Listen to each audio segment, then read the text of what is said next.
বারোদিতে শ্রী শ্রী বাবা লোকনাথের মন্দিরে ভিতরের সাইডে যে শ্মশান আছে সেই শ্মশানের ঠিক পাশেই বা শ্মশানের এখানে যে কয়টা মন্দির আছে সেই মন্দিরগুলোর মধ্যে একটা হচ্ছে এই শিবলিঙ্গ। মানে এই শিবলিঙ্গটা মন্দিরের সামনেই অবস্থিত। শিবলিঙ্গটা উচ্চতায় অনেক বেশি এবং দেখতে খুবই সুন্দর। মানুষ ভক্তি ভরে এই শিবলিঙ্গের পূজা করে প্রতিদিন। দূর দূরান্ত থেকে যে পরিমাণ মানুষ আসে।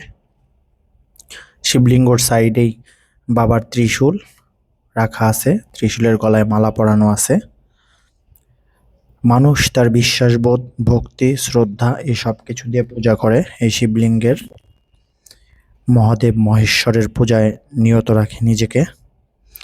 ঠিক এই শিবলিঙ্গের পাশে যে গাছের গুঁড়িতে প্রচুর আবির এবং সিঁদুর লাগানো আছে এবং তার পাশেই আছে গাছে প্রচুর মঙ্গলসূত্র বাঁধা। জয় বাবা লোকনাথ।